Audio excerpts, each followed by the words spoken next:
Good afternoon, ladies and gentlemen. Welcome to the Absolutely Cosmic Podcast, where we talk about anything self-improvement from the nerdy perspective. I'm your host, Joshua Salgado, and today I'd like to welcome on a very special guest you guys will see in a moment. I'm doing this intro because we did it at the gym that I work at, actually. Uh, a personal trainer and soon-to-be fitness influencer, really humble and well-rounded dude with an exceptional story on how he got started with fitness and athletics, and where his career has taken him. I feel like a lot of young folks could take a few lessons from his perspective in this episode. So I want to thank you guys for listening. This is a great one. It's a little bit different format than we're used to. This was kind of on the road. Our schedules were conflicting for a while, so we finally were able to get together and do it in the spin room at the gym. So I want to thank you guys for listening. Chris, when you're listening to this episode, I want to thank you for coming on. Enjoy the show, guys.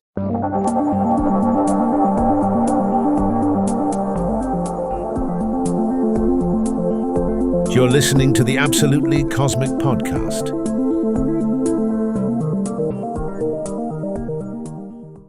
But that was so far out of my thought process of like, oh, I'm going to do this major to be in that career. Yeah. I was like, I'm here to play baseball. I want to be a pro baseball player.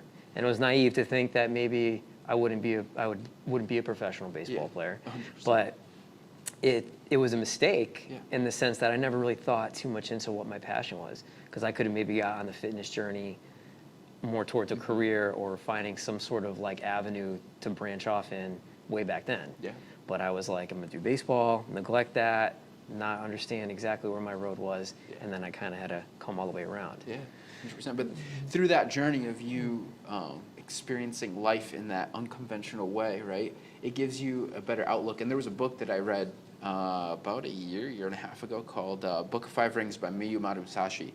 Okay. Actually, I was listening to a Joe Rogan podcast, and he's like, that book, like, because Joe Rogan's like martial artist, he's big into UFC, but he's like, that just changed my aspect on life. And basically the philosophy is to never settle, and that anything you do and your journey that you do will help you and aid you in your final purpose, in that main thing that you're trying to do. So if like I were to go become a painter, somehow it could help me with podcasting, and it may not seem like that. And when you put it into like the journey that we get put on, that may be the back roads of where we don't want to be there, or maybe it's not where we think we need to be at that point, and then we finally get to the destination. You know what I mean? Yeah, and that gets into like a little bit of like the, like, I mean, everyone has their own beliefs. Yeah. But like, the whole thing, like, I'm Christian. Like thing. God has a plan for you. Yeah, 100%. And it's interesting because like, so after I got out of college, I was a personal trainer for a while, went to work at ESPN, that didn't exactly work the way I wanted to, and I applied to be a cop. I have a bunch of, my family was in law enforcement, and it's funny, like I knew right from the get-go I didn't like it, but I stayed into it because I just wanted to follow that, like, I need a job that's going to provide me a career and I can get a house and that whole thing. And I was miserable in it, and I stayed in it, and when it didn't work out and I left and I ended up getting down the road of teaching, I was like, I wasted all that time. But so many points in my life come around where I'm like, you know what? I learned that about myself then, or I learned that skill, like exactly what you're saying. Like every little bump in the road, everything you go through experience is a lesson learned to help you towards your purpose. 100%. I mean, and there's so many, and I was on live, actually. I was coming from school this morning, and a few of my followers joined, and I kind of touched on it, but the idea of, you could go your entire life and be the shell of the person that you'd ever want to be. You know what I mean? You're pursuing everybody else's dream and giving essentially your emotional and heart currency to everybody else, and then never be fulfilled. And when it comes time that we leave this earth, a little dark, but, it's going to happen. We're going to be empty. We're going to be like, instead of being able to embrace it and be comfortable, you're going to be like, oh, I should have done this. And that goes back to Hormozy, like you're talking about. Yeah. He always says, he's like, what's the 80-year-old version of yourself going to think? Yeah. Like, you're going to be more regretful of the things you didn't do or try than of if you tried it and it didn't work. Yeah, 100%. And that's exactly an Alex Hormozy right there. Yeah, I have a buddy, he's a load master, and he's one of the loads in our unit, but he's a badass. Like, he's in his 30s. Like, I thought he was 20 something when he came in. Like, he just is a brick house. I was talking with him. He like was EMT, firefighter, and then tried out to be pararescue, which is Air Force's like premier special operations career field. And I was like, dude, like, he's like, I got through, you know, these portions, and then it was, you know, the water, whatever. And I tried to get him on the podcast. He's a little shy, but and he's doing some cool things with his career. He doesn't want to necessarily be on the internet, but like, even if you fail at something, you still learn, and it brings you to another thing. Like, for me personally, I wanted to join the Marine Corps and got denied several times, and that's a story for another day. But it brought me to the point where now I'm in the service, and I think I could see the same for you being a police officer, you know, going through the academy. It must have trained you, I guess, the regiment and maybe the mindset-wise in law enforcement, and then you pursued your passion of teaching, and now you're potentially starting your journey on, you know, teaching on the internet, you know, and showing what you've learned with athletics. Yeah, because I always thought, like, you know, for the longest time, I thought that was like a problem, that I was like bouncing between different careers.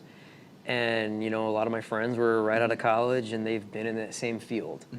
And it's like, you know, I love this quote. It's like, have a mind that's open to everything and attached to nothing. And it doesn't mean you should be unstable and constantly shifting around. But it's like, you need to go with your passions and follow things, and life isn't always this linear kind of road. And you need to do things that are improving yourself and see where life takes you, you know? And like I said, it doesn't mean you should be bouncing all over the place. But if you're not genuinely happy doing something, change it. And that was a big reason why I left the police. I mean, I remember just talking to guys, and they're like 9 years in their career, and they're like, man, like, I got, you know, 20, because it's 25 and you can retire. They're like, I got 16 more years to go. And it's like, if they're that unhappy doing this, like, that's 16 more years of your life. And I knew I was unhappy. You know, and I think some of the other officers there knew it too. And it just, and it wasn't working. Like, and if you're not happy, you're not going to be good at what you're doing either. 100%. You know, and I do enjoy teaching. Like, I do, like, the kids are great. You know, I got the 8th graders, so they're about 14, so they're just getting into a lot of the fitness and social media, and it's becoming themselves, essentially. Becoming, it sounds terrible, but I guess real people, you know, finding themselves. And it's fun. I do enjoy it. You know, but the fitness thing is what I'm passionate about. I don't know where it's gonna, where it's gonna take me or how big it's gonna go, but, you know. Well, we're gonna link you down. You know, at the end of this podcast, I'll link your links to your socials right now, and then we'll appreciate it. If in the meantime, when this is published, if you have anything else like that, any other social media platforms that kind of pop up that where they could find you, then I'll put those as well. Awesome, thank you. But I want to touch upon, I guess, your bodybuilding career, or your competitions, and what got you started with that, because that is a big commitment, and then being able to actually compete is a really awesome thing. Yeah, so I mean, just through, you know, my development, like, you know, it's just the consistency, like, so through sports and going into college and playing baseball, I was always really consistent with working out. So I got a good physique, you know, much like Phil Heath, like he played basketball in college. I had a good physique, and then once college ended, I obviously got even deeper into the fitness world, and I just had people starting to come up to me and ask, like, oh, do you compete? Do you do a show? And I had no idea what any of that really was. And, you know, so I signed up for one, didn't know what I was doing, didn't have a coach, went into it like raw, like, and, you know, I don't even remember even knowing what I placed. I just went to do it.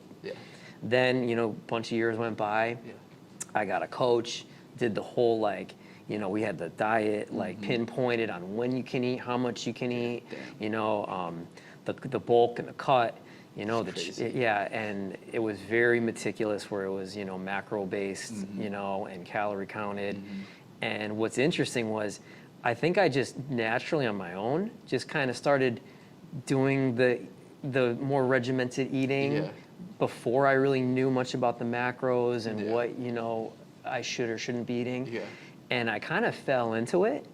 And what's funny is, like, my diet probably just generally now is very much like almost like a bodybuild based Okay, diet. Like I'm interesting. almost competing. Okay. You know, like obviously eat cheat meals when I want and stuff Yeah. like that, but it's very regimented. Okay. Almost like for the competition I was doing. Okay.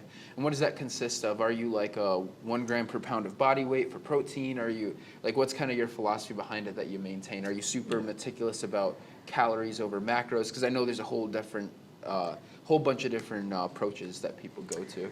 So I think like honestly like it's so similar. Like my diet is so like it just doesn't change. Yeah. I don't really calorie count anymore. I That's know great. That's roughly my macros. Like I'm probably getting like at least probably 200 grams of protein a Okay. day. Hell You know, I weigh like 170 pounds. You know, and honestly, like carbs are like my friend at this point. Like I know like my metabolic rate is so high. I can eat carbs and actually it's going to help me. So if I want 300 grams of rice or potatoes, sweet potatoes or red potatoes or whatever, I can have it. Right on. And you know, I'm big on breakfast. Okay. A lot of people don't like breakfast. It's my favorite meal. You know, like I have a 6-egg omelet, you know, a cup of oatmeal, you know, I mean, every single day. And I need to get that morning kind of just let my muscles kind of get that, you know, get that replenished, you know, and get the day started. Throughout the day, I'll try to get 5 meals total. One of them will be a shake, and it's very much like eggs from my proteins, ground beef, ground turkey, steak, chicken, very basic, and my carb sources, again, oatmeal, potatoes, rice, and, you know, vegetables, spinach, you know, green beans, broccoli. You know, I change things as I need, add some different condiments.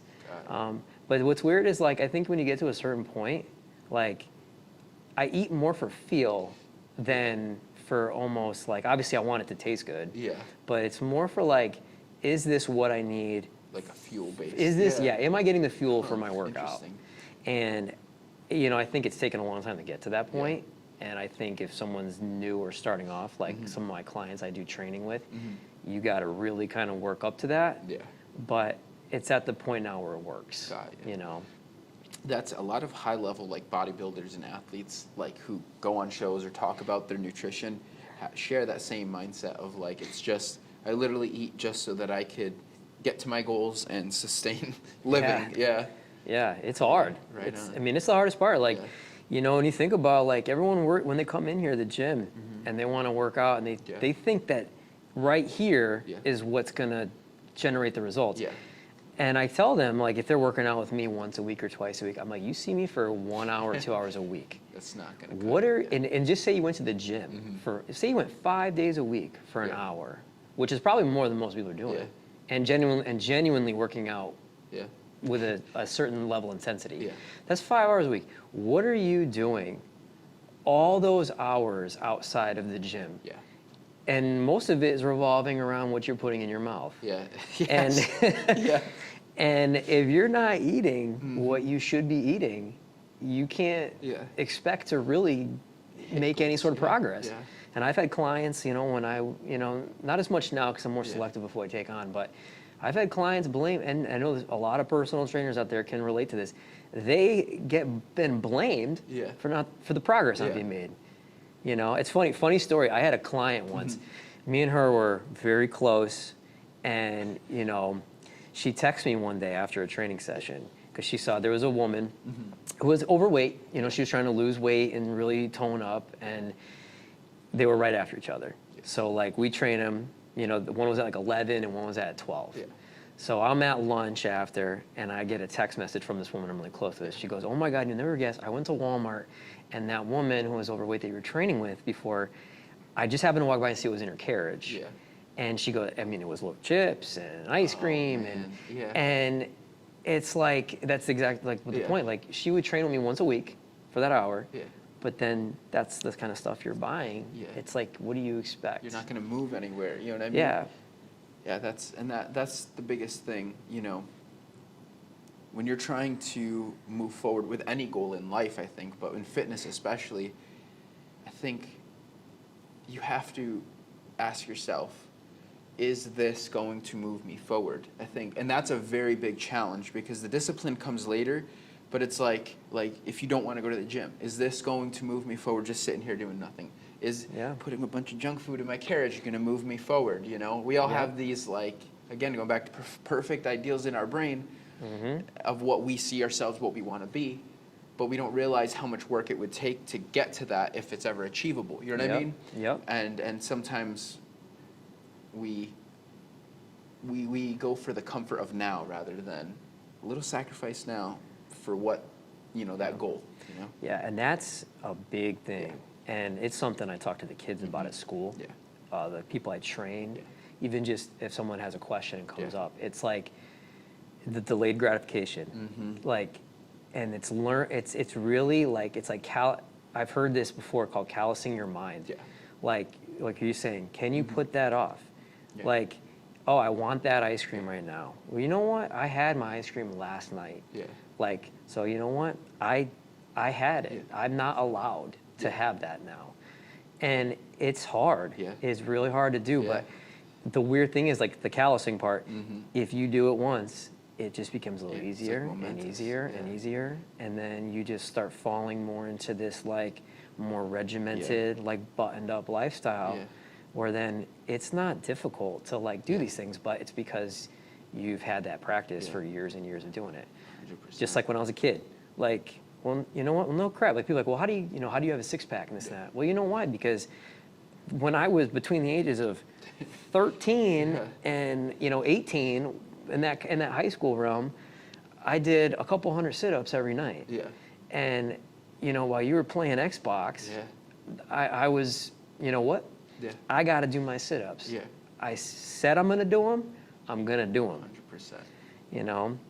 And that's what it comes down to. Yeah. It's like, will you follow through on what you say you're going to do? Yeah, and that's a big thing. And one thing I've realized recently in life within the past few years is that oftentimes the true freedom comes from the self-discipline, the lack of freedom within yourself, and that sacrifice, that discipline creates true freedom. And oftentimes the reward or the result of that is like the nectar or it's amazing because it's like, you did for years, you would do hundreds of sit-ups before bed every night. And then eventually as you got older, as you started, developing, you gained a six-pack. And then now nutrition, it's the same thing with everything, It that is. mindset. Yeah, like I'm gonna take this test, and I have to study I don't know, an hour a night for that test. Like, how many people buy the books and they never open them, or like they say they're gonna start a podcast and they buy the camera and they just never put it into motion. And most people get intimidated by the work, and then when they start to do it, they're like, wow, this is a lot more work than I expected. Yeah, it's always harder than it seems. Yeah. And that was one thing, I guess, shout out to Ian Bick, going to his studio, seeing him hustle. He literally came in with like a bunch of boxes of stuff. He was like on a call as he came in, and he was busy doing stuff like before and after the podcast, and he said, dude, it's about the hustle. And we see on social media this great success, and especially with fitness influencers, you see this great success, barring any extreme PDE use, or PED use. But you see this extreme success, and you don't know how much effort it's taking for them to actually get to that point, and then creating the content. And it's not just content creation or fitness, but academics, right? A doctor will go years and years, do the residency, have to continue studying if they're pursuing surgery or a specific field, They don't see that work, and they just think, you're a status symbol. We want the statue, not the work behind it. And I love this conversation because I'm a 100% believer. I mean, just based off of the compliments, and I'll get the whole oh, are you taking something, or and it's a compliment in that sense, but in a way it is kind of like a backhanded compliment. But it goes along what we're saying, people, they see an end result and not the years and years of work in the dark in a sense, and they just wonder how that person got there. And it just, they don't see all those, I mean, it's all the YouTubers that have millions of followers. How many years did they have? A few hundred. And they were grinding and hustling, and they just kept going. And everyone, once they get 1 million or 2 million, are like, man, they're lucky. They're lucky. How'd they do this? And it's like, they're not lucky. They just continuously did it. 100%. I think Alex Hormozy said, if you want to be in the 1% of podcasters, you have to upload 21 podcasts. Yes, and we just hit 22, so I guess You're in a 1%. Yeah, I guess I'm a 1%er. It's elite. You're an elite. It's wild, but yeah, it's true. I think I agree with you 100%, because you know, and a lot of times when people judge you like based on like, oh, you know, you're doing this now, you're a big shot. It comes from a personal insecurity because they doubt themselves that they could do that, so now they have to dig on you, you know. Yeah. And when people pick on you, barring I have a philosophy, like close friends, especially male friends, like we tease each other, we're cruel to each other, but it's a show of love. But like, you know, those people you have to take with a grain of salt, and I think also you can get the best feedback from those people, because while it may not be the most accurate, they're going to find the flaws. They're going to be like, yeah, you know, you're a big shot, but you know, this doesn't look good, or you didn't do this right, or, you know, and that's when it's like, okay, maybe I did. David Goggins, it's like maybe I am dumb. Maybe I am weak. Maybe I am fat. It's kind of like that thing, you know? Yeah. And it also is important, I think, keep a nice circle of people around you. You know, like if someone isn't supportive of you, then you really shouldn't be in your inner circle. 100%. You know, and like I think it's good to have your close friends who tease you and stuff like that, as to a certain point. And it's like if you're a negative influence, like then you know what, and you know I think that's a big thing too, because you know that's kind of, it's funny because I heard that on a podcast too. They were talking about like most people worry about the closest people to them and what their thoughts and opinions are on, in terms of them going and taking a shot and doing something. You know, even with my own like social media content, which I'm not the best with following through on. You know, I've learned, and this is tough. We went through a lot of self-work to figure this out. I'm most nervous of like what my brother is gonna think, like, or my best friend, or you know, are they gonna be like, man, like, you know, like, what are you doing posting those pictures? And it's like this and that, and it's not even about the people I don't know. It's about the people I'm closest with, who would probably be the ones who would support me most. You know? Yeah, that's the same thing too. And I appreciate your vulnerability on the podcast, especially mentioning that, because you know it's oftentimes, again, we portray this image of like bravado or heroics, and it's like we're all human too. We all struggle. We're all going through a battle in here. That imposter syndrome. That's the number one thing I've taken away from everything I've learned over the last like year or so. Everyone has it. It's imposter syndrome. 100%. And I think to challenge that is just like go and do it. Like, what if they say something negative to you? What is it gonna do on your journey, on your grind, on you actually getting there? You know, like how is it gonna affect? Like at the end of the day, if they don't like it, then they can shut the TV, the phone, whatever off. They can. I mean, they're putting energy, giving you a view, giving you, you know, a negative comment is still a comment. You know, exactly. So spin it into a positive. You know. Yeah. I know. 100%. It's like, well, at least I got somebody. He's he like it, but he's watching. 100%. Yeah, he cared enough to hear what I had to say. So I always ask everybody their like beginnings, and kind of as a closure, I ask if you could go back in time, or you know, give advice to somebody in your shoes or a similar set. What would that be? That's a good question. Honestly, I think a lot of it relates back to kind of what we were talking about. I think it's really find what you're passionate about. Like learn what, and this is what I tell the kids at school, and it, you know, relates perfectly, you know, to eighth graders, 13, 14-year-olds. You need to figure out your path. Not everybody is good in everything. Like, and I talked about this with a guy yesterday at the gym too. Like, everyone, and especially this is a big problem with kids nowadays in the gym, and this is why the SARMs thing is huge, and taking PEDs when you're 18, 19, 20 years old is big. Everybody wants to be the greatest at everything, and that thought fluctuates all the time.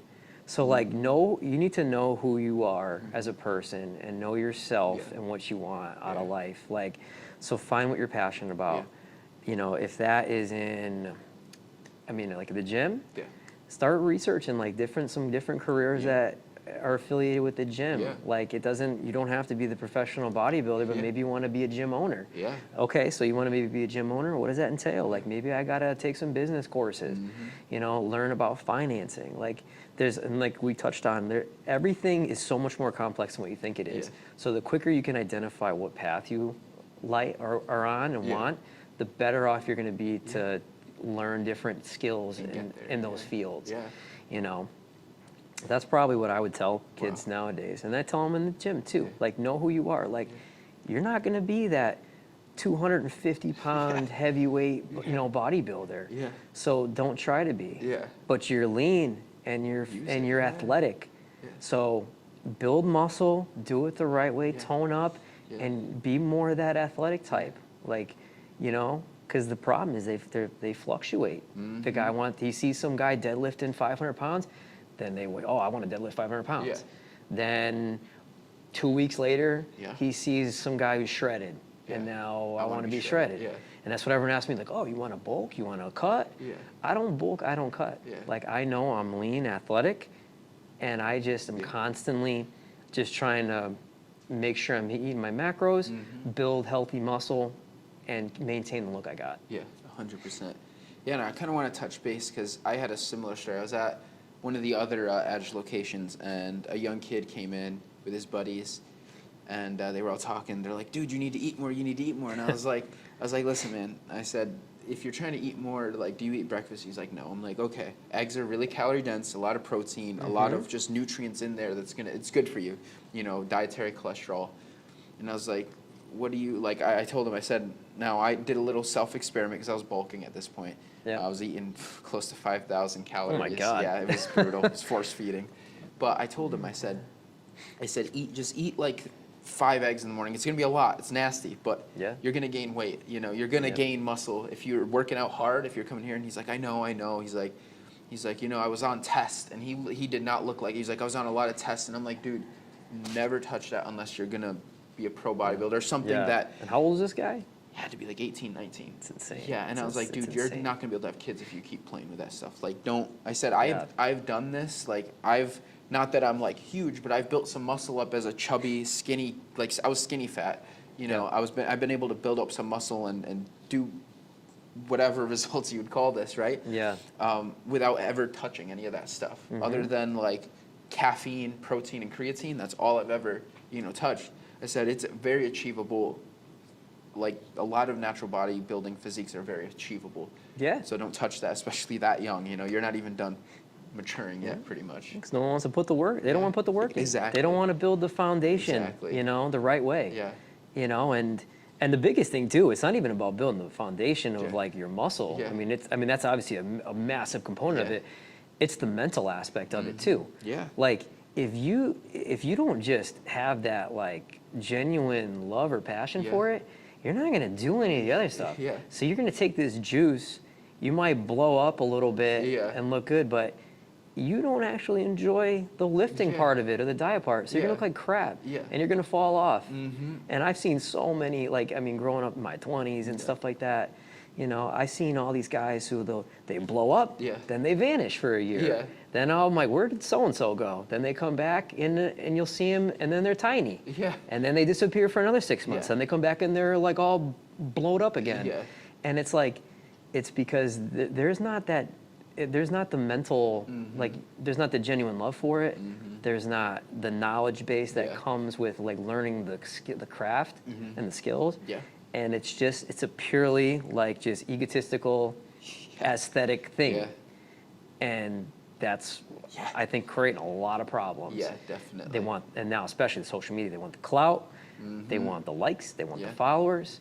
And this isn't like a controversial point, but I was telling this kid yesterday, I have issues even sometimes with like a lot of these new companies who are flat out endorsing these young kids who are like, they have like the trend twins. Yeah, But that's ridiculous. you're a model for young LA. Yeah. Like, that's dangerous. it's dangerous. It's promoting that for kids who are like 20 years old. Yeah. And it's not like, listen, if you're an elite bodybuilder, if you're working your way up through the ranks, you've worked out for years and like that's what is needed to further your career and you're at that level, then by all means you got to do what you got to do. Yeah. But for the 99% of these average kids who want to wear like just the clothes and look good and get the likes, I don't think you should be promoting people who are flat out on their social media pages being like, Blasting look, everything under look the at sun. what I Yeah. take. And like if you look at even Chris Bumstead, because I think he has an immunodisorder with his kidneys. Yeah. And he like doubled in. He got it even better. He has an endocrinologist. It's with his physician. He's doing blood work like so many times a year. And I think he's been very open about like him wanting to have a kid, but he's going to have to essentially do it once he stops competing and has to. There's a process now to be able to actually have a functioning reproductive system. Yeah, I think he's having a kid. Yeah. Oh, he is. Yeah, Okay. his wife. Awesome. His wife's pregnant right now. Awesome. Yeah, so I know That's he's having a kid that's been in a lot of his recent videos. Awesome. Well, congrats, Chris Bumstead. Congrats, Chris Bumstead. Yeah. But yeah, it's. I think it's a big issue is steroids and steroid use. And again, if there's certain applications, like you said, the elite bodybuilder, maybe like I know there's controversy with Conor McGregor. You know, he might have taken some growth hormone. Yeah. You know, he had a severe injury. I guess it makes sense. He's a pro athlete. Kind of makes sense. He's not like fighting while he's on it. But for the average Joe or like an influencer like the Trent twins, they're portraying an image that it's okay, pump yourself through these damaging, chemicals just to look like a bulldog Yep. for a little bit, and then maybe you're not gonna live till 30 kind of thing. Exactly. It's like I don't see Or screw up your life. Yeah. And make and prevent yourself from doing something later in life, like having a kid that you're gonna want, just for the sake of maybe. I don't know, looking good 10 or pounds more having muscle. that girl like you at the gym who you kind of like, And I've seen people that look like the Trent twins naturally, like they look. Thank you for listening. Consider absolutely smashing the subscribe button for more content like this.